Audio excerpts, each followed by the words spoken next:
Hello friends, स्वागत है आप सबका एक बार फिर से हमारे यूट्यूब चैनल एस्पायरेंट पर। तो फ्रेंड्स, आज के इस वीडियो में हम लोग डिस्कस करने जा रहे हैं टेस्ट पेपर 28 जो कि इकोनॉमिक सर्वे और बजट का है। तो फ्रेंड्स, आइए देखते हैं आज का पहला क्वेश्चन। तो फ्रेंड्स, पहला क्वेश्चन है, consider the following statements regarding the development financial institution DFI proposed in the budget 2021-2022। तो फ्रेंड्स, ये जो DFI है, डेवलपमेंट फाइनेंशियल इंस्टीट्यूशन, यह एक मीडियम होगा for the long term financing, जो कि लो कॉस्ट डेवलपमेंटल फाइनेंस होगा। उनके लिए एक मीडियम प्रोवाइड किया जाएगा इस डेवलपमेंट फाइनेंशियल इंस्टीट्यूशन के द्वारा। और इस इंस्टीट्यूशन को कई सारे गवर्नमेंट इनिशिएटिव्स को फंड करने के लिए 2021-22 के बजट में प्रपोज किया गया है गवर्नमेंट के द्वारा। तो अब आइए देखते हैं पहला स्टेटमेंट। तो फ्रेंड्स, पहला स्टेटमेंट है, it will provide medium to long term finance for the infrastructure in the country. तो फ्रेंड्स, पहला स्टेटमेंट आपका बिल्कुल करेक्ट हो जाता है। और जो सेकंड स्टेटमेंट है कि central governments share of expenditure in the national infrastructure pipeline will be completely funded by this institution. तो फ्रेंड्स, ये स्टेटमेंट आपका इनकरेक्ट है, क्योंकि ऐसा कोई कमिटमेंट नहीं है कि जो नेशनल इंफ्रास्ट्रक्चर पाइपलाइन है उसको कम्प्लीटली फंड किया जाएगा इस इंस्टीट्यूशन के द्वारा। ये कम्प्लीटली की वजह से ये स्टेटमेंट जो है आपका इनकरेक्ट हो जाता है, क्योंकि जो आपका नेशनल इंफ्रास्ट्रक्चर पाइपलाइन है उनका जो भी एक्सपेंडिचर होगा that will be shared between the state, centre और the private sector in the ratio 39:40:21, यानी कि 39% जो एक्सपेंडिचर है वो सेंटर के द्वारा किया जाएगा, 40% स्टेट के द्वारा किया जाएगा और 21% जो है वो किसी प्राइवेट सेक्टर जो भी पार्टनर्स होंगे उनके द्वारा किया जाएगा। तो ये जो completely funded by this institution है, इसके वजह से आपका सेकंड स्टेटमेंट क्या हो गया, इनकरेक्ट हो गया। तो आपका आंसर बन जाएगा इसमें 1 ओनली, ऑप्शन ए। उसके बाद आइए नेक्स्ट क्वेश्चन देखते हैं, क्वेश्चन नंबर 2। तो फ्रेंड्स, क्वेश्चन नंबर 2 है, consider the following statements with reference to startup intellectual property protection SIPP scheme. तो friends, startup intellectual property protection क्या है उसके बारे में आपको नीचे 2 स्टेटमेंट दिए गए हैं, आपसे करेक्ट स्टेटमेंट पूछा गया है। आइए देखते हैं पहला स्टेटमेंट। तो फ्रेंड्स, पहला स्टेटमेंट है, it enables a startup to seek assistance in filing and disposal of IP intellectual property application from any empanelled facilitator. तो फ्रेंड्स, पहला स्टेटमेंट जो है वो बिल्कुल करेक्ट है। जो ये स्कीम लाया गया है, startup intellectual property protection scheme, ये जो भी छोटे छोटे स्टार्टअप्स हैं उनको प्रोटेक्ट करने के लिए स्कीम लाया गया है। इसमें जो भी इम्पैनल्ड फैसिलिटेटर होंगे तो वो उन सभी स्टार्टअप्स के असिस्टेंस के लिए वहाँ पर खड़े होंगे। तो पहला स्टेटमेंट जो है आपका बिल्कुल करेक्ट है। जो सेकंड स्टेटमेंट है, professional charges of the facilitator are entirely borne by the central government. तो फ्रेंड्स, सेकंड स्टेटमेंट भी आपका बिल्कुल करेक्ट है। जो भी वहाँ पर फैसिलिटेटर होंगे उनके जो भी प्रोफेशनल चार्जेस होंगे उन सबको सेंट्रल गवर्नमेंट के द्वारा बियर किया जाएगा। तो सेकंड स्टेटमेंट भी आपका बिल्कुल करेक्ट हो जाता है। तो आपका आंसर बन जाएगा बोथ 1 और 2, ऑप्शन सी। उसके बाद आइए नेक्स्ट क्वेश्चन देखते हैं, क्वेश्चन नंबर 3। तो फ्रेंड्स, क्वेश्चन नंबर 3 है, union government in the budget 21-22 has proposed to set up a multi-purpose seaweed park in Tamil Nadu. Which of the following statements are correct regarding the seaweed? तो friends, seaweed park जो है, एक multipurpose seaweed park का establishment करने का जो है proposal लाया गया है बजट 2021-22 में, जो कि तमिलनाडु में सेटअप किया जाएगा। तो आपसे सीवीड प्रोजेक्ट यानी सीवीड पार्क के बारे में नीचे 3 स्टेटमेंट दे करके करेक्ट स्टेटमेंट पूछ लिया है। तो फ्रेंड्स, आइए देखते हैं। पहला स्टेटमेंट है, seaweed can be used as a feedstock for the producing biofuel. तो फ्रेंड्स, पहला स्टेटमेंट आपका बिल्कुल करेक्ट है। जो सीवीड है उसको बायोफ्यूल प्रोड्यूस करने के लिए इस्तेमाल किया जाएगा, बिल्कुल करेक्ट स्टेटमेंट है। और सेकंड स्टेटमेंट है, seaweed is a potential source to produce bio fertiliser. तो फ्रेंड्स, सेकंड स्टेटमेंट भी बिल्कुल करेक्ट है। जो सीवीड है that has a great potential to produce bio fertiliser, तो इसीलिए आपका सेकंड स्टेटमेंट भी बिल्कुल करेक्ट हो जाता है। थर्ड स्टेटमेंट है, India is the largest producer of edible seaweeds in the world. तो फ्रेंड्स, तीसरा स्टेटमेंट आपका इनकरेक्ट है, यानी कि गलत है, क्योंकि जो सीवीड का लार्जेस्ट प्रोड्यूसर है वो इंडिया नहीं बल्कि चाइना है। यानी कि पूरे वर्ल्ड में 3,30,00,000 टन जो है सीवीड का प्रोडक्शन होता है, जिसमें से लगभग 50% तक का प्रोडक्शन जो है वो चाइना में ही अकेले होता है, बाकी और सभी कंट्रीज़ में होता है। इंडिया सिर्फ 20,000 टन प्रोड्यूस करता है, तो इसीलिए इंडिया जो है लार्जेस्ट प्रोड्यूसर नहीं होगा एडिबल सीवीड्स का in the world. Largest producer China है। तो तीसरा स्टेटमेंट आपका गलत हो गया, आपका सही स्टेटमेंट हुआ 1 और 2, और आपसे करेक्ट स्टेटमेंट ही पूछा गया था, तो आपका आंसर बन जाएगा option 1 and 2 only, option B. उसके बाद आइए नेक्स्ट क्वेश्चन देखते हैं, क्वेश्चन नंबर 4। तो क्वेश्चन नंबर 4 है, consider the following statements with reference to fixed term employment. तो फ्रेंड्स, फिक्स्ड टर्म एम्प्लॉयमेंट के बारे में आपको नीचे 3 स्टेटमेंट दिए गए हैं और आपसे करेक्ट स्टेटमेंट पूछा गया है। तो सबसे पहले जानिए फिक्स्ड टर्म एम्प्लॉयमेंट क्या होता है। तो फ्रेंड्स, फिक्स्ड टर्म एम्प्लॉयमेंट वो होता है कि जब कोई भी एम्प्लॉयर किसी एम्प्लॉई को हायर करता है किसी एक स्पेसिफिक टाइम पीरियड के लिए, उसको हम लोग बोलते हैं फिक्स्ड टर्म एम्प्लॉयमेंट। तो फिक्स्ड टर्म एम्प्लॉयमेंट से उस एम्प्लॉयर के लिए ये फ़ायदा होगा कि उनको अगर कोई टेम्प्रेरी वर्क करने के लिए कोई टेम्प्रेरी वर्कर चाहिए, तो उसके लिए फिक्स्ड टर्म एम्प्लॉयमेंट का इस्तेमाल किया जा सकता है।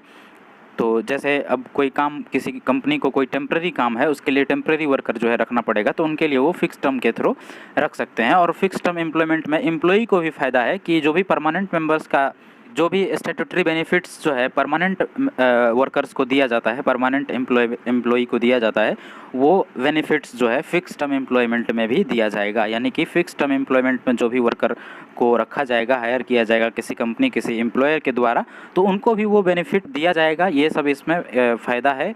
तो फिक्स टर्म एम्प्लॉयमेंट देखते हैं अब स्टेटमेंट। तो फ्रेंड्स, पहला स्टेटमेंट है, Fixed term employment is a contract in which a company hires an employee for a specific period of time। तो फ्रेंड्स, ये पहले ही आपको बताया मैंने कि फिक्स टर्म एम्प्लॉयमेंट क्या है, कि उसमें कंपनी किसी स्पेसिफिक पीरियड ऑफ टाइम के लिए किसी एम्प्लॉई को हायर करता है। तो पहला स्टेटमेंट आपका बिल्कुल करेक्ट हो जाता है। सेकंड स्टेटमेंट है, एन FTE यानी fix term employment worker will be entitled to all the statutory benefits like permanent worker. तो फ्रेंड्स, सेकंड स्टेटमेंट भी आपका बिल्कुल करेक्ट है। अभी आपको मैंने बताया था कि फिक्स टर्म एम्प्लॉयमेंट में जो एम्प्लॉयर है उनको वो सभी बेनिफिट्स इस स्पेसिफिक टाइम वाले वर्कर को भी देना पड़ेगा जो परमानेंट वर्कर्स को दिया जाता है।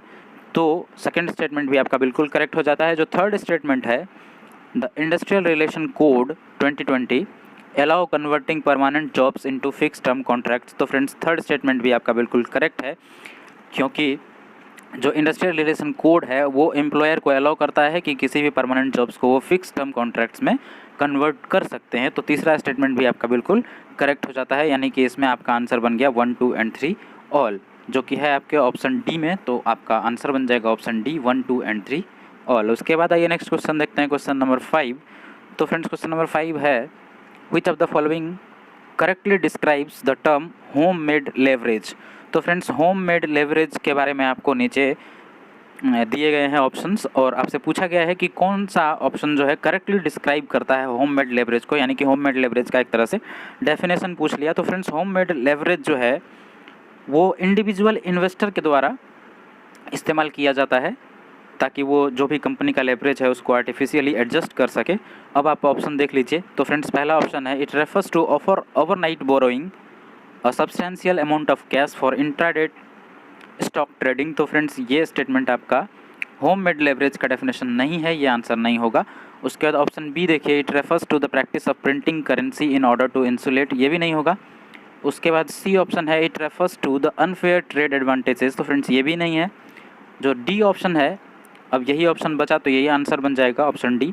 ऑप्शन डी है, it is the use of personal borrowing by investor to change the amount of financial leverage of the firm. तो फ्रेंड्स, थर्ड जो डी ऑप्शन है वो बिल्कुल करेक्ट है। आपको मैंने बताया कि होम मेड लेवरेज जो है वो इंडिविजुअल इन्वेस्टर के द्वारा इस्तेमाल किया जाता है ताकि कंपनी या किसी भी फर्म के लेवरेज को आर्टिफिशियली वो एडजस्ट कर सके, ठीक है, यानी investors to change the amount of financial leverage of the firm. और ये क्या है, पर्सनल बोरोइंग है, यानी कि किसी भी इंडिविजुअल इन्वेस्टर के द्वारा इस्तेमाल किया जाता है। तो इसलिए आपका आंसर बन गया ऑप्शन डी। उसके बाद आइए नेक्स्ट क्वेश्चन देखते हैं, क्वेश्चन नंबर 6। तो फ्रेंड्स, क्वेश्चन नंबर 6 है, which of the following are included in the category of essential commodities under the Essential Commodities Act 1955। तो फ्रेंड्स, हाल ही में जो अमेंडमेंट किया गया एसेंशियल कमोडिटीज़ एक्ट में, तो उसके तहत कुछ और भी आइटम्स को एसेंशियल कमोडिटीज़ में शामिल किया गया है। वही आपसे पूछा गया है नीचे दिए गए कि इनमें से कौन कौन से कैटेगरीज को एसेंशियल कमोडिटीज़ एक्ट में शामिल किया गया है। तो फ्रेंड्स, जो पहला है आपका सीड ऑफ कैटल फोडर, तो बिल्कुल सही स्टेटमेंट है। मैं आपको पूरे लिस्ट ही बता देता हूँ। टोटल 7 ऐसे कैटेगरीज हैं जिनको शामिल किया गया था अभी हाल ही में एसेंशियल कमोडिटीज़ एक्ट 1955 के अंदर। तो उसमें 7 कैटेगरीज में है, जैसे ड्रग्स हो गया, फर्टिलाइजर्स हो गया, फर्टिलाइजर्स चाहे वो इनऑर्गेनिक हो, ऑर्गेनिक हो या मिक्स्ड हो सकते हैं दोनों ही। उसके बाद आपको फूड स्टफ्स हो गया, जितने भी चाहे एडिबल ऑयल सीड्स हो गया, ऑयल्स, ये सबको इंक्लूड करते हुए। उसके बाद जितने भी यार्न होते हैं कॉटन से बने हुए वो सभी हो गए, पेट्रोलियम प्रोडक्ट्स हो गए, रॉ जूट और जूट टेक्सटाइल्स हो गए, और जो भी सीड कैटल फॉडर के रूप में यूज़ किया जाता है वो हो गए, फूड क्रॉप्स हो गए। इन सभी कैटेगरीज को एसेंशियल कमोडिटीज़ एक्ट के अंदर लाया गया। तो आपके जो ऑप्शन में दिए गए हैं, सीड ऑफ कैटल फॉडर बिल्कुल है। इनऑर्गेनिक फर्टिलाइज़र, तो फ्रेंड्स इनऑर्गेनिक, ऑर्गेनिक, मिक्स्ड सभी तरह के फर्टिलाइजर्स हैं, ड्रग्स हैं, पेट्रोलियम प्रोडक्ट्स हैं, एडिबल ऑयल सीड्स है, जूट टेक्सटाइल्स भी है। तो इसीलिए आपका ये 6 का 6 भी आंसर में आएगा, यानी इन 6 कैटेगरीज को शामिल किया गया है एसेंशियल कमोडिटीज़ एक्ट 1955 के अंदर। तो आपका आंसर बन जाएगा 1 2 3 4 5 एंड 6 ऑप्शन डी। उसके बाद आइए फ्रेंड्स नेक्स्ट क्वेश्चन देखते हैं, क्वेश्चन नंबर 7। तो फ्रेंड्स क्वेश्चन नंबर 7 है, which of the following group of countries are members of Arctic Council. तो फ्रेंड्स आर्कटिक काउंसिल के मेंबर्स नीचे दिए गए कौन कौन से हैं। तो फ्रेंड्स आपको मैं बता दूं कि आर्कटिक सर्किल में टोटल 8 मेंबर स्टेट्स हैं, जिसमें परमानेंट पार्टिसिपेंट्स हैं 8 मेंबर्स, और कुछ ऑब्जर्वर्स ही होते हैं। जैसे इंडिया अभी हाल ही में 2013 में ऑब्जर्वर स्टेट के रूप में इंडिया को रखा गया है। आर्कटिक काउंसिल का जो ऑब्जर्वर स्टेट है इंडिया, 2013 में ऑब्जर्वर स्टेट के रूप में शामिल हुआ है आर्कटिक काउंसिल में। और फ्रेंड्स आर्कटिक काउंसिल जो है उसका इस्टेब्लिशमेंट हुआ था 1996 में ओटावा डिक्लेरेशन के थ्रू। इसके अंदर जो 8 कंट्रीज़ हैं, 8 मेंबर स्टेट्स हैं, परमानेंट पार्टिसिपेंट्स हैं, वो है कनाडा, डेनमार्क, फिनलैंड, रसिया, यूएस, आइसलैंड, नॉर्वे, स्वीडन, और इंडिया 2013 में ऑब्जर्वर स्टेट के रूप में शामिल हुआ है। तो अब आप ऑप्शन में देख लीजिए। तो फ्रेंड्स सेकंड स्टेटमेंट जो है आपका बी ऑप्शन, रसिया, यूएस और आइसलैंड, ये आपका आंसर बन जाएगा, क्योंकि उन 8 में से ये स्टेटमेंट, जो यूनाइटेड किंगडम है ये तो होगा ही नहीं, यूनाइटेड किंगडम आर्कटिक काउंसिल में है ही नहीं, तो आप पहले ही ऑप्शन ए और डी को एलिमिनेट कर सकते हैं। और जो सी ऑप्शन है उसमें आयरलैंड दिया गया है, उसके वजह से ये भी आपका इनकरेक्ट हो गया। तो आपका आंसर बन गया ऑप्शन बी, रसिया, यूएस और आइसलैंड। तो आर्कटिक काउंसिल के बारे में थोड़ा सा और जान लीजिए। तो फ्रेंड्स आर्कटिक काउंसिल का जो चेयरमैनशिप है वो प्रत्येक 2 साल पर रोटेट करता है एमोंग दैट 8 मेंबर्स। जो 8 इसके परमानेंट मेंबर्स हैं उन्हीं में से प्रत्येक 2 साल पर साइक्लिकली रोटेट करता है वो। और जो आर्कटिक काउंसिल का कोई भी डिसीजन होता है तो उनमें इन 8 का कंसेंसस के द्वारा लिया जाता है। और आपको मैंने बताया कि इसका इस्टेब्लिशमेंट 1996 में हुआ था। तो फ्रेंड्स ये थे आपके क्वेश्चन नंबर 7। अब चलते हैं क्वेश्चन नंबर 8 पे। तो फ्रेंड्स क्वेश्चन नंबर 8 है, consider the following statements with respect to the international platform on sustainable finance. तो friends international platform on sustainable finance के बारे में आपको नीचे 2 स्टेटमेंट दिए गए हैं, आपसे करेक्ट पूछा गया है। तो फ्रेंड्स पहला स्टेटमेंट देखते हैं। पहला स्टेटमेंट है, it is a forum for public authorities working on environmentally sustainable finance issue.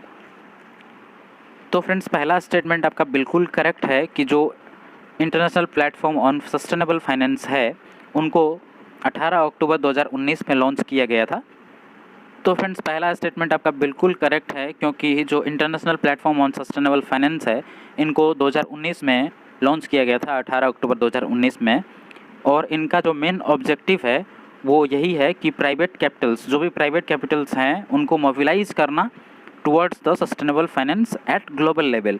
ठीक है फ्रेंड्स, इनका और भी जो ऑब्जेक्टिव है to promote the integrated markets for environmentally sustainable finance. तो फ्रेंड्स इन्वायरमेंटली सस्टेनेबल फाइनेंस के तरफ मोड़ना, ठीक है, जितने भी प्राइवेट कैपिटल्स हैं उनको मोबिलाइज करना, यही इनका मेन उद्देश्य है। इसी उद्देश्य के साथ इंटरनेशनल प्लेटफॉर्म को लॉन्च किया गया था 18 अक्टूबर 2019 को। जितने भी पब्लिक अथॉरिटीज़ हैं, जैसे अर्जेंटीना हो गया, कनाडा हो गया, चीन, चाइना, इंडिया, केन्या, मोरक्को और यूरोपियन यूनियन के जितने भी पब्लिक अथॉरिटीज़ थे उन सब के द्वारा इनको लॉन्च किया गया था 18 अक्टूबर 2019 को। तो इसीलिए पहला स्टेटमेंट आपका बिल्कुल करेक्ट है। और सेकंड स्टेटमेंट है, India has recently joined the international platform. तो फ्रेंड्स सेकंड स्टेटमेंट भी आपका बिल्कुल करेक्ट है, शुरू से ही मेंबर है इंडिया भी। तो सेकंड स्टेटमेंट भी आपका बिल्कुल करेक्ट हो जाता है। तो इसलिए आपका आंसर बन जाएगा बोथ 1 एंड 2 ऑप्शन सी। उसके बाद आइए नेक्स्ट क्वेश्चन देखते हैं, क्वेश्चन नंबर 9। तो फ्रेंड्स क्वेश्चन नंबर 9 है, with reference to One Planet Summit consider the following statement. तो फ्रेंड्स वन प्लैनेट समिट के बारे में आपको नीचे 2 स्टेटमेंट दिए गए हैं, आपसे करेक्ट पूछा गया है। तो पहला स्टेटमेंट है, it is jointly organised by the United Nation Environment Programme and United States of America. तो फ्रेंड्स पहला स्टेटमेंट आपका इनकरेक्ट हो जाता है, क्योंकि इनको यूनाइटेड नेशन एनवायरनमेंट प्रोग्राम और यूनाइटेड स्टेट्स ऑफ अमेरिका के द्वारा ज्वाइंटली नहीं, बल्कि यह एक United Nation Climate Change Conference जो बोन में हुआ था 2017 में, जो कि COP23 था, यानी कॉन्फ्रेंस ऑफ पार्टीज 23rd। तो फ्रेंड्स उसमें जो फ्रेंच के प्रेसिडेंट थे, यानी कि फ्रांसीसी प्रेसिडेंट इमैनुअल मैक्रोन, तो फ्रेंड्स इमैनुअल मैक्रोन ने ही ये टाइटल सजेस्ट किया था वन प्लैनेट समिट का। तो उसी को हम लोग वन प्लैनेट समिट बोलते हैं, यानी कि जो आपका UN क्लाइमेट चेंज कॉन्फ्रेंस था, बोन में हुआ था 2017 में, COP23, उसी को हम लोग क्या बोलते हैं, वन प्लैनेट समिट या वन अर्थ समिट। और ये टाइटल किसके द्वारा दिया गया था, फ्रांसीसी प्रेसिडेंट इमैनुअल मैक्रोन के द्वारा दिया गया था। तो इसीलिए आपका पहला स्टेटमेंट जो है वो इनकरेक्ट हो गया। और जो सेकंड स्टेटमेंट है, it aims to mobilise public and private finance in support of climate action. तो फ्रेंड्स बिल्कुल सही स्टेटमेंट, सेकंड स्टेटमेंट जो है वो बिल्कुल सही है। जो वन प्लैनेट समिट है, इनका मेन मकसद ही है to fight against the climate change और fight against the risk of climate change. तो फ्रेंड्स सेकंड स्टेटमेंट आपका बिल्कुल करेक्ट हो जाता है, इसलिए आंसर बन जाएगा आपका 2 ओनली, ऑप्शन बी। उसके बाद आइए नेक्स्ट क्वेश्चन देखते हैं, क्वेश्चन नंबर 10। तो फ्रेंड्स क्वेश्चन नंबर 10 है, with reference to newly announced strategic disinvestment policy in the budget 2021 consider the following statements. तो फ्रेंड्स जो डिसइन्वेस्टमेंट पॉलिसी बजट 2021 में अनाउंस किया गया था, स्ट्रैटेजिक डिसइन्वेस्टमेंट का नाम दिया गया है उसको, यानी कि तो फ्रेंड्स उसके बारे में आपको 2 स्टेटमेंट दिए गए हैं और आपसे करेक्ट पूछ लिया गया है। तो फ्रेंड्स सबसे पहले जानिए स्ट्रैटेजिक डिसइन्वेस्टमेंट क्या होता है। तो फ्रेंड्स डिसइन्वेस्टमेंट जो है ना, 2 तरीके का होता है, एक नॉन स्ट्रैटेजिक होता है और एक स्ट्रैटेजिक होता है। तो जो कुछ सेक्टर्स हैं उनको स्ट्रैटेजिक के रूप में क्लासीफाई किया जाता है, और उनको जैसे एटॉमिक एनर्जी हो गया, ट्रांसपोर्ट एंड कम्युनिकेशन हो गया, टेलीकम्युनिकेशन, पावर हो गया, पेट्रोलियम कोल हो गया, मिनरल्स रिलेटेड जो भी है वो हो गया, बैंकिंग सेक्टर हो गया, तो ये सभी को स्ट्रैटेजिक सेक्टर बोला जाता है। और स्ट्रैटेजिक डिसइन्वेस्टमेंट पॉलिसी जो कि 2021 के बजट में लॉन्च किया गया था या अनाउंस किया गया था गवर्नमेंट के द्वारा। तो फ्रेंड्स डिसइन्वेस्टमेंट क्या होता है, सबसे पहले वो जान लीजिए आपके। डिसइन्वेस्टमेंट क्या होता है, गवर्नमेंट का जो भी, यानी कि जो भी जितने भी सेंट्रल पब्लिक सेक्टर इंटरप्राइजेज हैं, PSUs हैं, यानी कि पब्लिक सेक्टर अंडरटेकिंग्स हैं, तो फ्रेंड्स उनके अगर गवर्नमेंट कुछ शेयर होल्डिंग्स जो है वो किसी प्राइवेट कंपनी को बेच देती है, या तो हो सकता है वो कुछ % शेयर जो है वो किसी प्राइवेट कंपनी को दे दे, या पूरे 100% भी किसी कंपनी को देती है, या फिर मैनेजमेंट कंट्रोल किसी कंपनी को, प्राइवेट कंपनी को देती है, तो उसको हम लोग बोलते हैं डिसइन्वेस्टमेंट। ठीक है। और आपको मैंने स्ट्रैटेजिक नॉन स्ट्रैटेजिक तो बताया है कि कुछ सेक्टर्स जो हैं उनको स्ट्रैटेजिक सेक्टर्स के रूप में क्लासीफाई किया गया है, और कुछ सेक्टर्स जो हैं उनको नॉन स्ट्रैटेजिक के रूप में क्लासीफाई किया गया है। तो फ्रेंड्स जो स्ट्रैटेजिक डिसइन्वेस्टमेंट पॉलिसी है उसके बारे में आपको नीचे 2 स्टेटमेंट देकर के करेक्ट पूछ लिया है। तो आइए देखते हैं पहला स्टेटमेंट। तो फ्रेंड्स पहला स्टेटमेंट है, Under this policy, disinvestment proceeds will be credited into the National Investment and Infrastructure Fund। तो फ्रेंड्स पहला स्टेटमेंट आपका इनकरेक्ट है, क्योंकि जो ये आपका NIIF है, national investment and infrastructure fund. तो फ्रेंड्स ये फंड सिर्फ इंफ्रास्ट्रक्चर फाइनेंसिंग के लिए क्रिएट किया गया था गवर्नमेंट ऑफ इंडिया के द्वारा, 2015 में क्रिएट किया गया ये फंड है। National investment and infrastructure fund जो है, इसको 2015 में गवर्नमेंट ऑफ इंडिया के द्वारा सिर्फ इंफ्रास्ट्रक्चर फाइनेंसिंग के लिए क्रिएट किया गया था। और जो स्ट्रैटेजिक डिसइन्वेस्टमेंट पॉलिसी है उसके तहत जो भी प्रोसीड्स होंगे, यानी कि जो भी फंड्स होंगे, उनको इस फंड में नहीं दिया जाएगा, क्योंकि उनको जो है जो डिसइन्वेस्टमेंट प्रोसीड्स है that will be use to finance the various social sectors, यानी कि जैसे आप PM किसान हो गया, या फिर इस तरह से जितने भी सोशल सेक्टर वाले डेवलपमेंटल प्रोग्राम्स हैं, जैसे उज्ज्वला योजना हो गया, या फिर PM किसान सम्मान निधि योजना हो गया, तो इन सब के लिए डिसइन्वेस्टमेंट प्रोसीड्स वाला जो पैसा है उनको यूज किया जाएगा, यानी कि जो national investment and infrastructure fund है उनमें इनको नहीं डाला जाएगा। तो पहला स्टेटमेंट इसलिए आपका इनकरेक्ट हो जाता है। जो सेकंड स्टेटमेंट है, strategic disinvestment in India includes the transfer of management control from the government to the private sector.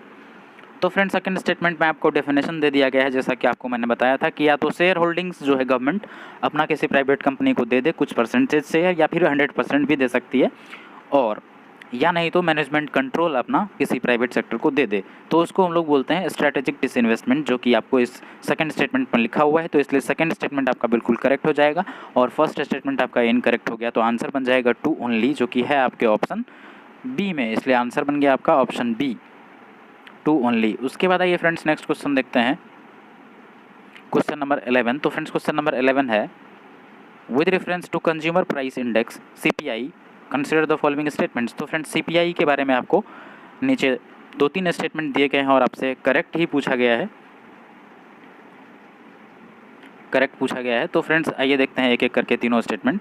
तो फ्रेंड्स जो CPI है कंज्यूमर प्राइस इंडेक्स, ये इन्फ्लेशन मेजर करने के लिए यूज़ किया जाता है। अब आइए देखते हैं पहला स्टेटमेंट। तो फ्रेंड्स पहला स्टेटमेंट है rise in housing prices does not have any effect on the rural CPI consumer price index. तो फ्रेंड्स पहला स्टेटमेंट आपका बिल्कुल करेक्ट है, क्योंकि जो हाउसिंग प्राइसेस है that does not have any effect on the rural CPI, जबकि ये अर्बन CPI पे इफेक्ट डालता है। तो पहला स्टेटमेंट आपका बिल्कुल करेक्ट है। जो रूरल CPI है उसमें हाउसिंग प्राइसेस का कोई क्योंकि जो रूरल एरियाज़ होते हैं उनमें लगभग लोग सबका लगभग खुद का घर होता है, वो लोग किसी घर में मतलब रेंट पे नहीं रहते हैं, जबकि शहरी क्षेत्र में ऐसा होता है कि बहुत सारे लोग रेंट पे रहते हैं लेकर के, इसलिए हाउसिंग प्राइसेस जो है वो इफेक्ट करता है रूरल और अर्बन CPI में। तो इसलिए पहला स्टेटमेंट आपका बिल्कुल करेक्ट हो जाता है, रूरल CPI में हाउसिंग प्राइसेस का कोई इफेक्ट नहीं होता है।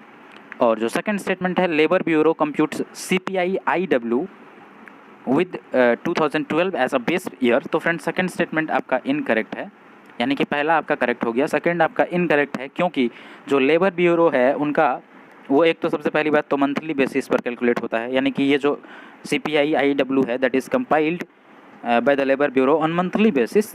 तो एक तो सबसे पहली बात ये, और दूसरी बात जो अभी हाल ही में जो CPI इंडस्ट्रियल वर्कर यानी कि CPI IW कैलकुलेट किया गया था, तो उसको 2016 के बेस प्राइस पे किया गया था, यानी कि 2016 को बेस ईयर लिया गया था उसमें।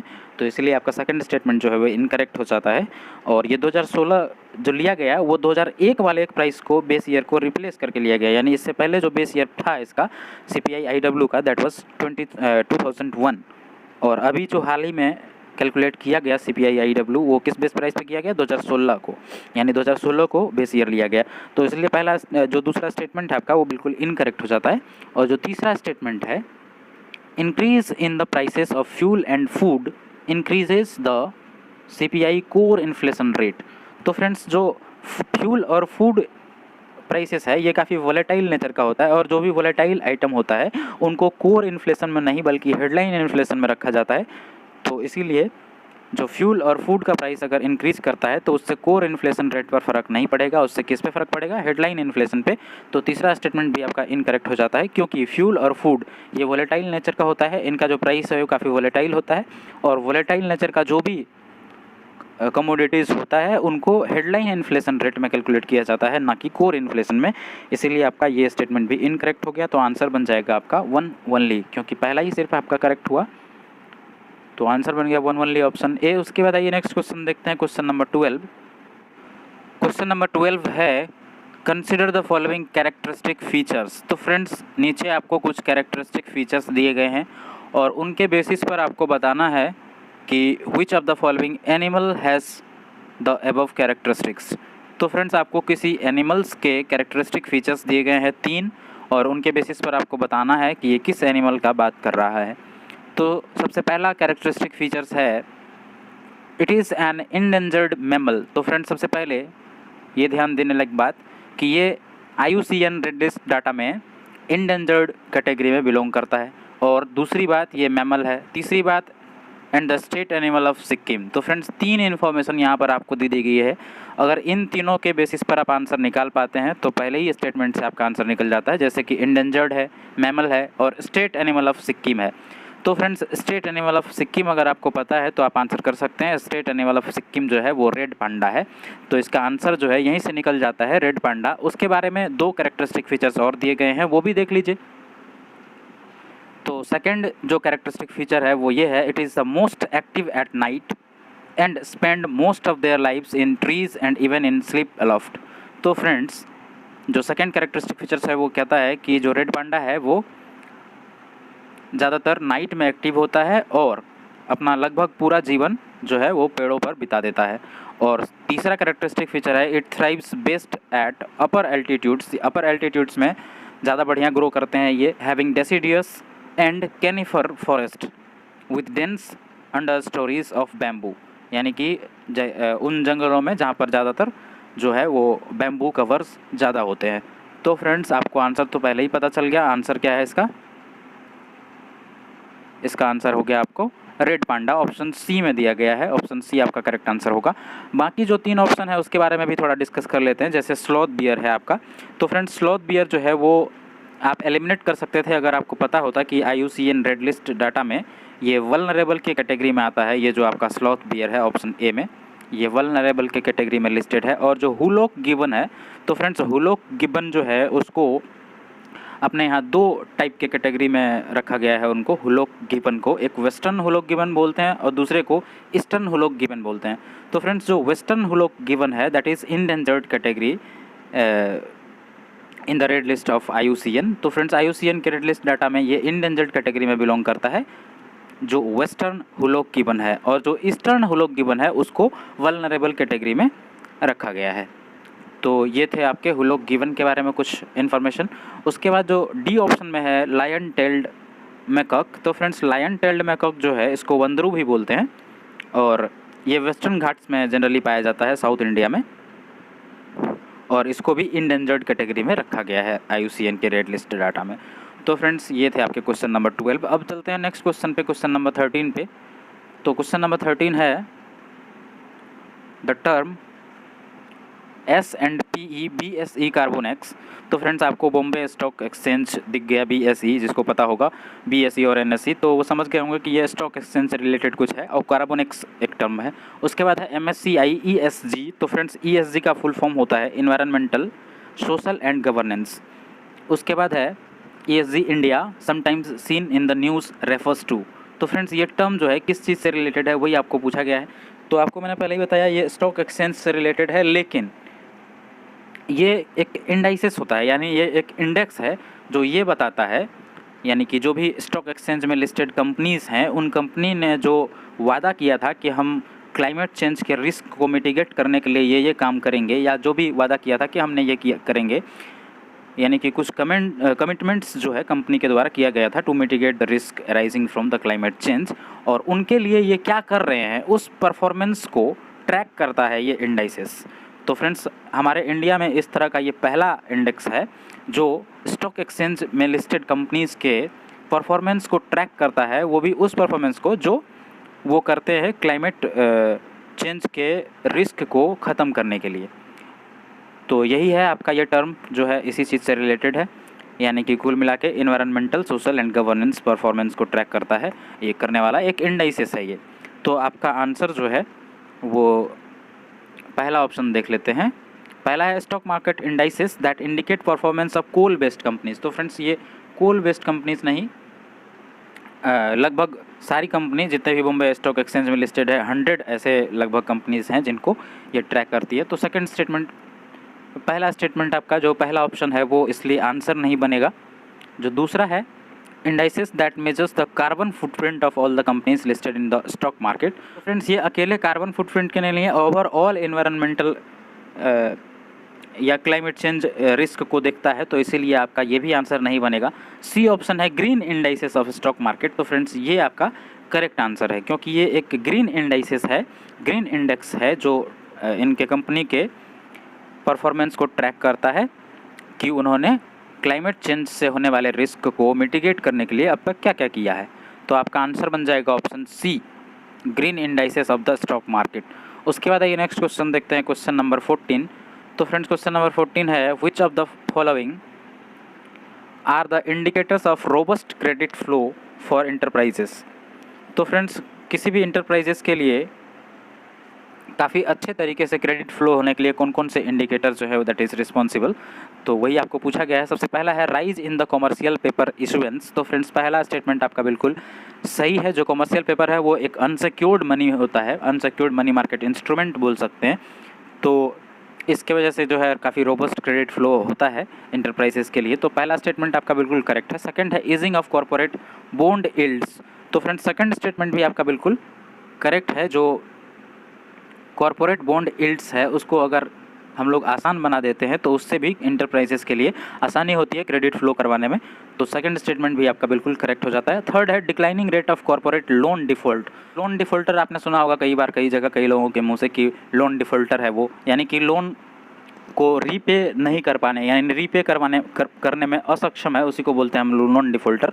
तो फ्रेंड्स लोन डिफ़ॉल्ट को अगर कम करते हैं हम लोग तो उससे भी क्रेडिट फ्लो में जो है अच्छा क्रेडिट फ्लो होता है किसी भी इंटरप्राइजेस के लिए। यानी कि अगर कोई भी कॉरपोरेट हाउस है, अगर उन्होंने लोन डिफ़ॉल्टर को कम किया है, यानी कि लोन कम डिफ़ॉल्ट कर रहे हैं वो, तो उससे क्रेडिट फ्लो तो होता है, लेकिन ये कहना जो है बिल्कुल सही नहीं होगा कि declining rate of corporate loan default की वजह से जो है काफ़ी रोबस्ट क्रेडिट फ्लो हो सकता है। ऐसा नहीं है, क्योंकि कई बार क्या करता है ना, आरबीआई का जो गाइडलाइंस है वो काफ़ी स्ट्रिक्टर होता है इन लोगों को लोन देने के लिए, तो इस वजह से हम इसको एक क्राइटेरिया नहीं मान सकते हैं। इसलिए ये आपके आंसर में नहीं होगा। जो आपके आंसर में होगा वो सिर्फ पहला और दूसरा स्टेटमेंट होगा। तो इसीलिए आंसर बन जाएगा आपका स्टेटमेंट 1 एंड 2 ओनली, जो कि आपके ऑप्शन ए में है। Option A will be the correct answer for question number 14। उसके बाद आइए क्वेश्चन नंबर नेक्स्ट देखते हैं 15। तो फ्रेंड्स क्वेश्चन नंबर 15 है, consider the following statements with reference to the code on social security 2020। तो friends code on social security 2020 के बारे में आपको नीचे 2 स्टेटमेंट दिए गए हैं, 3 स्टेटमेंट दिए गए हैं और आपसे करेक्ट स्टेटमेंट पूछा है। तो आइए देखते हैं पहला स्टेटमेंट। तो फ्रेंड्स पहला स्टेटमेंट है, code invoices the mandatory extension of social security benefits to the employees working in the establishment with less than 10 employees. तो फ्रेंड्स ये मैंडेटरी की वजह से ये स्टेटमेंट जो है वो इनकरेक्ट हो जाता है आपका, क्योंकि ये जो कोड है, जो सोशल सिक्योरिटी कोड है 2020, तो फ्रेंड्स इसमें अगर कोई भी कंपनी है या फिर कोई भी एम्प्लॉयर है, तो जहाँ पर 10 एम्प्लॉई से कम एम्प्लॉई काम करते हैं, तो फ्रेंड्स उनके लिए जो बेनिफिट है वो वॉलंटरी बेसिस पर दिया गया है, जबकि ये मैंडेटरी सिर्फ उन चीज़ों के लिए है, यानी उन वर्कर्स के लिए है जहाँ पर वर्कर्स जो है किसी हैजार्डस इंडस्ट्रीज़ में काम करते हैं, जैसे कोई केमिकल इंडस्ट्री हो गया जो कि काफ़ी हैजार्डस है, अगर उसका लीकेज हो जाता है तो काफ़ी खतरनाक साबित होता है, तो वो ऐसे जगह पर काम करने वाले वर्कर्स के लिए जो है मैंडेटरी है। बाकी अगर कोई भी छोटे कंपनी है जहाँ पर 10 एम्प्लॉई से कम काम करते हैं, तो उनको जो है ये सोशल सिक्योरिटी कोड 2020 का जो बेनिफिट्स है उनके लिए वॉलंटरी बेसिस पर रहता है, उनके लिए मैंडेटरी नहीं है। तो इसीलिए आपका पहला स्टेटमेंट जो है वो इनकरेक्ट हो जाता है, क्योंकि यहाँ पर मेंशन नहीं किया है किसके लिए मैंडेटरी है और किसके लिए वॉलंटरी है। हम सबके लिए ये मैंडेटरी बता रहा है, तो ये गलत है, सबके लिए मैंडेटरी नहीं है। मैंडेटरी केवल हैजार्डस इंडस्ट्रीज़ में काम करने वाले वर्कर के लिए है। तो पहला स्टेटमेंट आपका इनकरेक्ट हो गया, आंसर नहीं बनेगा, आपसे करेक्ट पूछा गया है। जो सेकंड स्टेटमेंट है, there is a provision to include self employed person into the fold of social security coverage. तो फ्रेंड सेकंड स्टेटमेंट बिल्कुल करेक्ट है, यानी कि जो सेल्फ एम्प्लॉयड पर्सन है उनको भी सोशल सिक्योरिटी कवरेज में लिया गया है। सेकंड स्टेटमेंट आपका बिल्कुल करेक्ट है। जो थर्ड स्टेटमेंट है, gig workers have been provided with social security benefit under this code. तो फ्रेंड्स थर्ड स्टेटमेंट भी आपका बिल्कुल करेक्ट है, जो गिग वर्कर्स है उनको लिए भी सोशल सिक्योरिटी कोड का बेनिफिट को प्रोवाइड किया गया है। तो इसलिए आपका आंसर जो है वो बनेगा 2 एंड 3, जो कि है आपके ऑप्शन बी में। तो आपका ऑप्शन बी हो गया correct answer, option B 2 and 3 on. उसके बाद आइए नेक्स्ट क्वेश्चन देखते हैं, क्वेश्चन नंबर 16। तो फ्रेंड्स क्वेश्चन नंबर 16 है, consider the following statements with respect to international trade of India. तो friends international trade of India के बारे में आपको 3 स्टेटमेंट दिए गए हैं और आपसे करेक्ट स्टेटमेंट पूछा गया है। तो पहला स्टेटमेंट देखते हैं। तो फ्रेंड्स पहला स्टेटमेंट है, financial services account for the majority of export services. तो फ्रेंड्स पहला ही स्टेटमेंट आपका इनकरेक्ट हो गया, बिकॉज जो अपने यहाँ का सर्विसेज वाला सेक्टर है, यानी कि जो सर्विस सेक्टर है, सर्विस सेक्टर का एक्सपोर्ट जो है वो काफ़ी सिग्निफिकेंट है। जो फाइनेंशियल सर्विस है वो मेजॉरिटी एक्सपोर्ट सर्विसेज में नहीं आता है। तो पहला स्टेटमेंट आपका इसलिए इनकरेक्ट हो जाता है। सेकंड है, India is suffering from capital account deficit in recent year. तो फ्रेंड्स सेकंड स्टेटमेंट भी आपका इनकरेक्ट है। जो इंडिया का कैपिटल अकाउंट जो है वो डेफिसिट नहीं है कुछ अभी हाल के ईयर्स में, जबकि अभी तो इकोनॉमिक सर्वे में ही आपको लगभग पहले ही चैप्टर में ये बात भी कही गई है कि पिछले 17 साल में पहली बार जो है इंडिया ने करंट अकाउंट को भी सरप्लस किया है 2% के साथ। तो फ्रेंड्स सेकंड स्टेटमेंट जो है वो आपका इनकरेक्ट है। कैपिटल अकाउंट भी डेफिसिट नहीं है, कैपिटल अकाउंट भी अभी सरप्लस में चल रहा है अपना। तो सेकंड स्टेटमेंट भी आपका इनकरेक्ट हो जाता है। थर्ड स्टेटमेंट है, crude petroleum is the highest imported commodity. तो फ्रेंड्स ये तो आपको सबको मालूम होगा कि जो क्रूड पेट्रोलियम है वो हमारे यहाँ इंपोर्ट ही किया जाता है, तो that is highest imported commodity. Third statement आपका केवल इसमें करेक्ट हुआ, तो आंसर बन जाएगा 3 ओनली, जो कि आपके ऑप्शन बी में है।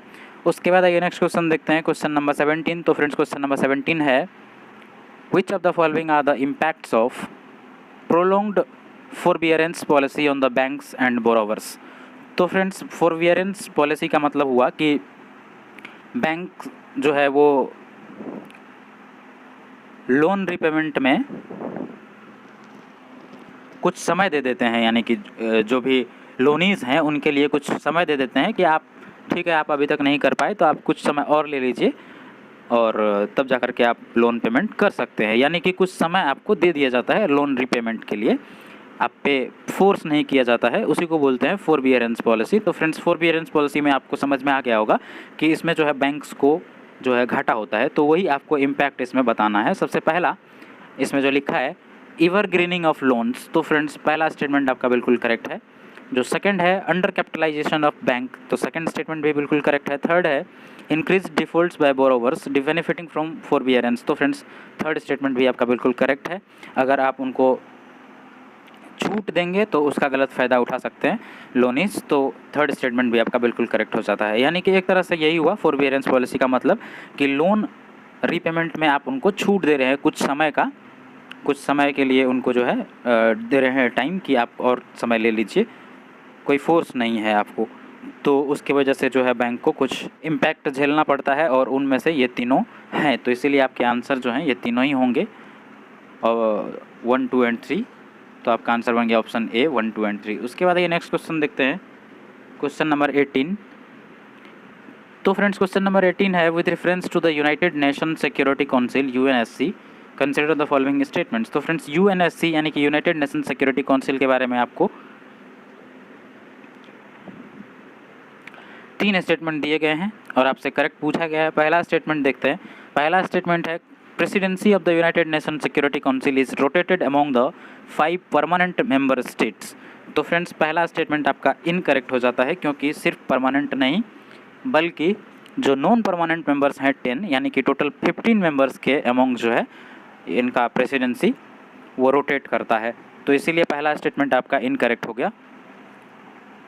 जो 5 परमानेंट मेंबर है और 10 नॉन परमानेंट मेंबर होते हैं उन सब में प्रेसिडेंसी को रोटेशन के उसमें अल्फ़ाबेटिकल ऑर्डर में रखते हैं, तो इसलिए पहला स्टेटमेंट आपका इनकरेक्ट हो जाता है। और जो सेकंड स्टेटमेंट है permanent members can only be removed by unanimous voting of the general assembly, तो सेकंड स्टेटमेंट भी आपका इनकरेक्ट है, क्योंकि अगर किसी भी परमानेंट मेंबर्स को परमानेंट मेंबर्स में से रिमूव करना है या फिर किसी भी और मेंबर को परमानेंट मेंबर के रूप में ऐड करना है, तो उन सब के लिए जो यूएन चार्टर है उनको अमेंडमेंट करना ज़रूरी है। यानी यूएन चार्टर को बिना अमेंड किए हम किसी भी परमानेंट मेंबर्स को ना रिमूव कर सकते हैं, ना ही हम किसी मेंबर्स को परमानेंट मेंबर के रूप में ऐड कर सकते हैं, तो इसीलिए सेकंड स्टेटमेंट भी आपका इनकरेक्ट हो गया, ये भी आंसर नहीं बनेगा। जो तीसरा स्टेटमेंट है, it can forcefully intervene in a state's domestic affairs only on the grounds of threat to international peace and security. तो फ्रेंड्स तीसरा स्टेटमेंट आपका करेक्ट हो जाता है, यानी आंसर बनेगा 3 ओनली। और तीसरा स्टेटमेंट कह रहा है कि अगर आप किसी भी इंटरनेशनल पीस और सिक्योरिटी को थ्रेट है किसी भी स्टेट से, तो वहाँ पर जो है यूएनएससी डायरेक्ट या फोर्सफुली इंटरवीन कर सकता है उनके डोमेस्टिक अफेयर्स में, तो इसीलिए तीसरा स्टेटमेंट जो है बिल्कुल सही स्टेटमेंट है। ये प्रावधान यूएनएससी में है कि वो कभी भी फोर्सफुली इंटरवीन कर सकते हैं किसी भी स्टेट्स के डोमेस्टिक अफेयर्स में, अगर उनके वजह से इंटरनेशनल पीस और सिक्योरिटी को थ्रेट है तो इसीलिए आपका आंसर हो जाएगा 3 ओनली, जो कि है आपके ऑप्शन सी में। उसके बाद आइए नेक्स्ट क्वेश्चन देखते हैं, क्वेश्चन नंबर 19। तो फ्रेंड्स क्वेश्चन नंबर 19 है, consider the following statements regarding the United nation treaty on prohibition of nuclear weapons TPNW which recently entered into force. तो फ्रेंड्स अभी हाल ही में जो यूनाइटेड नेशंस का treaty on prohibition of nuclear weapons है वो force में आया है, तो उसके रिगार्डिंग आपको 3 स्टेटमेंट दिए गए हैं और आपसे करेक्ट पूछा गया है। आइए देखते हैं पहला स्टेटमेंट। तो फ्रेंड्स पहला स्टेटमेंट है, it prohibits state parties to develop और पोजेसेस न्यूक्लियर वेपन्स, बिल्कुल सही स्टेटमेंट। जो इस ट्रीटी का मेन मकसद है वो यही है कि किसी भी जो भी मतलब इसके सिग्नेटरी हैं और जिन्होंने रेटिफाई भी कर दिया है, तो उनको ये न्यूक्लियर वेपन का मतलब नए न्यूक्लियर वेपन को डेवलप नहीं कर सकते हैं, ना ही टेस्ट कर सकते हैं, ना ही मैन्युफैक्चर कर सकते हैं, तो पहला स्टेटमेंट आपका बिल्कुल करेक्ट है। जो सेकंड स्टेटमेंट है, treaty provisions are legally binding upon the state parties, तो फ्रेंड्स बिल्कुल सही स्टेटमेंट सेकंड भी। जो ये ट्रीटी का जो भी रूल्स है that is binding upon the state party, यानी कि जो भी इसके सिग्नेटरी होंगे, जो भी इन ट्रीटी को रेटिफाई कर दिए होंगे, उन सब के लिए ये लीगली बाइंडिंग होता है नेचर में। तो सेकंड स्टेटमेंट भी आपका बिल्कुल करेक्ट हो गया। और जो थर्ड स्टेटमेंट है, India has not signed the treaty, तो फ्रेंड्स इंडिया इसके विरोध में था, तो इसीलिए इंडिया ने साइन नहीं किया है। ये भी स्टेटमेंट बिल्कुल सही है, यानी इस ट्रीटी का विरोध जो है कुछ लोग कर रहे थे, जैसे यूएस हो गया, Russia, China, Britain, France, India, Pakistan, North Korea, Israel, ये सब ऐसे कंट्रीज़ हैं जिनके पास ऑलरेडी न्यूक्लियर वेपन्स है, और इन लोगों ने इस ट्रीटी का विरोध किया है। और इसमें नाटो अलायंस भी है, यानी नाटो अलायंस जो है उन्होंने भी इस ट्रीटी का सपोर्ट नहीं किया है, तो इन लोगों ने अभी तक इसको साइन नहीं किया है। और फ्रेंड्स इस ट्रीटी को साइन करने वाले टोटल 86 मेंबर हैं जिन्होंने इनको साइन कर दिया है, और जिसमें से 51 ने रेटिफाई भी कर दिया है, यानी उनके यहाँ ये लीगली बाइंडिंग है, उनके यहाँ इनका रूल्स जो है वो फॉलो किया जाता है। ऐसे कितने कंट्रीज़ हैं? 51, और टोटल सिग्नेटरी कितने हैं? 86। तो ये थे आपके फ्रेंड्स क्वेश्चन नंबर 19। आंसर आपके बनेंगे सिर्फ 1, 2 एंड 3, यानी कि तीनों ही ऑप्शन जो है आपके करेक्ट हैं। ऑप्शन डी हो जाएंगे इसके करेक्ट आंसर। उसके बाद आइए नेक्स्ट क्वेश्चन देखते हैं, क्वेश्चन नंबर 20। तो फ्रेंड्स क्वेश्चन नंबर 20 है, Which of the following is are the initiatives taken by the government to enhance the domestic production of steel in India? तो friends domestic production of steel को बढ़ावा देने के लिए government ने क्या क्या इनिशिएटिव्स लिए हैं उसके बारे में आपको पूछा गया है। तो आइए देखते हैं पहला। तो फ्रेंड्स पहला है inclusion of speciality steel under the production linked incentive scheme. तो फ्रेंड्स पहला स्टेटमेंट बिल्कुल करेक्ट है। जो प्रोडक्शन लिंक्ड इंसेंटिव स्कीम है गवर्नमेंट का, उनका मेन मोटो है कि डोमेस्टिक प्रोडक्शंस को इन्हेंस करना है, ठीक है। प्रोडक्शन लिंक्ड इंसेंटिव स्कीम जो है सबसे पहले सिर्फ इलेक्ट्रॉनिक्स मैन्युफैक्चरिंग को बढ़ावा देने के लिए लाया गया था, इनको स्टील वगैरह के लिए भी एक्सटेंड कर दिया गया है। तो पहला स्टेटमेंट जो है आपका बिल्कुल करेक्ट हो जाता है। और जो सेकंड स्टेटमेंट है, offering steel to MSME at export parity prices, तो फ्रेंड सेकंड स्टेटमेंट भी आपका बिल्कुल करेक्ट है, यानी कि जो स्टील है उनको एमएसएमई को भी ऑफर किया गया है कि वो भी इनका प्रोडक्शन कर सकते हैं स्टील का। तो सेकंड स्टेटमेंट भी आपका बिल्कुल करेक्ट हो जाता है। जो थर्ड स्टेटमेंट है, preferences to domestically produced iron and steel in the government procurement. तो फ्रेंड्स गवर्नमेंट प्रोक्योरमेंट के लिए डोमेस्टिकली प्रोड्यूस्ड आयरन और स्टील को ज़्यादा प्रेफरेंस देना, ये भी एक गवर्नमेंट का इनिशिएटिव है, जिसके वजह से कह सकते हैं कि स्टील प्रोडक्शन में यानी डोमेस्टिक स्टील प्रोडक्शन को बढ़ावा मिलेगा। तो तीसरा स्टेटमेंट भी आपका बिल्कुल करेक्ट हो जाता है, यानी आपका आंसर बनेगा 1, 2 एंड 3, ऑप्शन डी। उसके बाद आइए नेक्स्ट क्वेश्चन देखते हैं, क्वेश्चन नंबर 21। तो फ्रेंड्स क्वेश्चन नंबर 21 है, with reference to the external debit of India consider the following statements. तो फ्रेंड्स एक्सटर्नल डेबिट के बारे में आपको दो स्टेटमेंट दिए गए हैं और आपसे करेक्ट पूछा गया है। पहला है, the debtors can be the union government, state government, corporations excluding citizens of India. तो फ्रेंड्स यहाँ पर ये स्टेटमेंट भी आपका इनकरेक्ट हो गया, बिकॉज इसमें डेब्टर्स जो है वो यूनियन गवर्नमेंट, स्टेट गवर्नमेंट तो हो ही सकते हैं, और corporations including citizens of India, यानी सिटीजन्स ऑफ इंडिया भी हो सकते हैं डेब्टर्स। तो इसीलिए पहला स्टेटमेंट आपका इनकरेक्ट हो गया। और जो दूसरा स्टेटमेंट है, the ratio of external debit to GDP has been increasing steadily in the last 5 years। तो फ्रेंड्स सेकेंड स्टेटमेंट भी आपका इनकरेक्ट है, क्योंकि जो external debit to GDP ratio है वो स्टीडली इंक्रीज़ नहीं किया है। आपको मैं बता दूं 2016 में ये 23.4 था, 2017 में 19.8 हो गया, यानी कि घटा है। आपको 5 साल का पूछा है ना, last 5 years, yes last 5 years। तो फ्रेंड्स 2016 से हम लोग कंपैरिजन कर रहे हैं। 2018 में ये 20.1% हुआ, 2019 में 19.8, और 2020 के जून का जो आंकड़ा है 21.8%। तो आप कह सकते हैं ये स्टीडली इंक्रीज़ नहीं हुआ, बीच में घटा भी। तो इसीलिए सेकंड स्टेटमेंट भी आपका इनकरेक्ट हो गया, फर्स्ट भी इनकरेक्ट हो गया। आपसे करेक्ट पूछा गया था, तो आंसर बन जाएगा नन ऑफ द अबव, जो कि है आपके ऑप्शन डी में। ऑप्शन डी इसका करेक्ट आंसर हो गया। उसके बाद ये नेक्स्ट क्वेश्चन देखते हैं, क्वेश्चन नंबर 22। तो फ्रेंड्स क्वेश्चन नंबर 22 है, with respect to the direct tax proposals regarding senior citizens in the budget 2021 to 2022, which of the following statement is correct? तो फ्रेंड्स सीनियर सिटीजन्स के regarding जो direct tax proposal लाया गया है budget 2021-22 में, तो उसमें ये कहा गया है कि 75 और 75 साल से एबव जो व्यक्ति है उनको ये टैक्स रिलीफ मिलेगा। तो ये टैक्स रिलीफ से रिलेटेड है किनके, 75 एंड एबव। तो आप ऑप्शन देखते हैं। पहला ऑप्शन है सीनियर सिटीजन एज 70, नहीं होगा आंसर क्योंकि 75 है इसमें। जो सेकंड है उसमें 80 है। थर्ड सी ऑप्शन में 60 एंड अबव है, ये भी आंसर नहीं बनेगा। डी ऑप्शन में senior citizen age 75 and above है, यही आपका आंसर है ऑप्शन डी, क्योंकि 75 एंड अबव जो सीनियर सिटीजन्स है उनके लिए ये टैक्स बेनिफिट्स दिया गया है। तो आंसर बन गया इसका ऑप्शन डी। उसके बाद आइए नेक्स्ट क्वेश्चन देखते हैं, क्वेश्चन नंबर 23।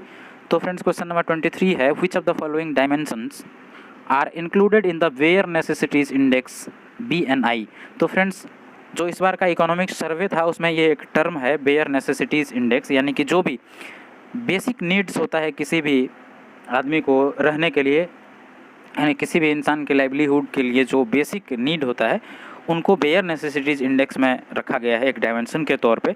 तो वो आपसे पूछा गया है कौन कौन से डायमेंशन को इंक्लूड किया है। तो पहला देखिए वाटर है, बिल्कुल है। जो सेकंड है सैनिटेशन, वो भी है। थर्ड एम्प्लॉयमेंट, तो फ्रेंड्स एम्प्लॉयमेंट को एम्प्लॉयमेंट को जो है बेयर नेसेसिटीज़ इंडेक्स में नहीं रखा गया है। एम्प्लॉयमेंट के आप इसमें जो रखा गया है वो है water, sanitation, housing, micro environment और कुछ इस तरह के फैसिलिटी जैसे इलेक्ट्रिसिटी, कुकिंग, फ्यूल एक्सेट्रा, यही सब चीज़ों को बेयर नेसेसिटीज़ इंडेक्स में रखा गया है। एम्प्लॉयमेंट कोई क्राइटेरिया नहीं है बेयर नेसेसिटीज़ यानी बेसिक नीड्स के लिए जो है एम्प्लॉयमेंट को ज़रूरी नहीं समझा गया। तीसरा जो स्टेटमेंट है इसलिए आपके आंसर में नहीं होगा। फोर्थ हाउसिंग वो इंक्लूडेड है, तो आपका आंसर में जो है वो आएगा 1, 2 एंड 4। 3 जो है वो नहीं आएगा। तो 1, 2 एंड 4 है आपके ऑप्शन सी में, आपका ऑप्शन सी जो है वो करेक्ट आंसर हो गया। उसके बाद आइए नेक्स्ट क्वेश्चन देखते हैं, क्वेश्चन नंबर 24। तो फ्रेंड्स क्वेश्चन नंबर 24 है, consider the following statements with reference to startup Yatra. तो फ्रेंड्स स्टार्टअप यात्रा के बारे में आपको 2 स्टेटमेंट दिए गए हैं और आपसे करेक्ट पूछा गया है। तो आइए देखते हैं पहला स्टेटमेंट। तो फ्रेंड्स पहला स्टेटमेंट है, it aims to empower budding entrepreneurs at the grass root level by conducting day long boot camps. तो फ्रेंड्स पहला स्टेटमेंट बिल्कुल करेक्ट है। जो स्टार्टअप इंडिया यात्रा है उनका मेन मोटो ही है यही, यानी कि इनका जो मेन ऑब्जेक्टिव है वो यही है कि ग्रास रूट लेवल पे जो एंटरप्रेन्योर्स है उनको बढ़ावा देना है। तो पहला स्टेटमेंट उनको एम्पावर करना है, तो पहला स्टेटमेंट आपका बिल्कुल करेक्ट हो जाता है। सेकंड स्टेटमेंट है, it focuses on building an ecosystem to nurture innovation and startups in tier 1 cities across the country. तो फ्रेंड्स सेकंड स्टेटमेंट आपका इनकरेक्ट है, बिकॉज इसमें टायर 1 सिटीज़ की बात नहीं कही गई है, इसमें टायर 2 और टायर 3 सिटीज़ में जो है इनोवेशंस को नर्चर करने की बात कही गई है। यानी एक ऐसा इकोसिस्टम बिल्ड किया जाएगा जो कोई भी नया इनोवेशंस और स्टार्टअप्स है तो उनको नर्चर करेगा, किसमें, टायर 2 और टायर 3 सिटीज़ में अक्रॉस द कंट्रीज़। तो इसीलिए सेकंड स्टेटमेंट आपका इनकरेक्ट हो गया। पहला करेक्ट है, तो आंसर बनेगा 1 ओनली, जो कि है आपके ऑप्शन ए में। ऑप्शन ए आपका करेक्ट आंसर बन गया। उसके बाद ये क्वेश्चन नंबर 25 देखते हैं। तो फ्रेंड्स क्वेश्चन नंबर 25 है, consider the following statements with respect to national carbonaceous aerosol programme. तो फ्रेंड्स जो नेशनल कार्बोनेशियस एरोसेल्स प्रोग्राम है उसके बारे में आपको, एरोसोल प्रोग्राम के बारे में नीचे 2 स्टेटमेंट दिए गए हैं, आपसे करेक्ट पूछा गया है। तो फ्रेंड्स पहला स्टेटमेंट है, it was launched by NITI Aayog. यहीं पर ये स्टेटमेंट आपका इनकरेक्ट हो जाता है क्योंकि इसको नीति आयोग के द्वारा लॉन्च नहीं किया गया है। तो फ्रेंड्स ये ministry of environment, forest and climate change का इनिशिएटिव है for the climate change action programme CCAP। तो ये जो है नीति आयोग के द्वारा लॉन्च नहीं किया गया है। ये MOEFCC के बारे में, यानी कि ministry of environment, forest and climate change के द्वारा लॉन्च किया गया है। तो पहला स्टेटमेंट आपका इनकरेक्ट हो जाता है। जो सेकंड स्टेटमेंट है, it involves a consortium of research institutions and government organisations. तो फ्रेंड्स सेकंड स्टेटमेंट बिल्कुल करेक्ट है। ये 17 इंस्टीट्यूट का टोटल कंसोर्टियम है जिसको लीड करता है IIT बॉम्बे। तो IIT बॉम्बे के द्वारा लीड किया गया एक कंसोर्टियम है टोटल 17 इंस्टीट्यूशंस का, और इनको लॉन्च किया गया है ministry of environment, forest and climate change के द्वारा। तो पहला स्टेटमेंट आपका इनकरेक्ट हो गया, सेकंड आपका करेक्ट हो गया, आपसे करेक्ट पूछा गया था, तो आंसर बन जाएगा आपका 2 ओनली। तो फ्रेंड्स ये थे क्वेश्चन नंबर 25 और ये टेस्ट पेपर 28 जो कि इकोनॉमिक सर्वे और बजट से रिलेटेड है, उसके मोस्ट एक्सपेक्टेड क्वेश्चन इस टेस्ट में शामिल किए गए हैं। और इसके 25 क्वेश्चन हम लोगों ने इस वीडियो में डिस्कस किया। नेक्स्ट वीडियो में हम लोग 25 के आगे 25 और क्वेश्चन डिस्कस करेंगे और इस तरह से 4 पार्ट में पूरा वीडियो हम लोग कंप्लीट कर लेंगे पूरा टेस्ट को। तो मिलते हैं फिर नेक्स्ट वीडियो में, तब तक के लिए धन्यवाद।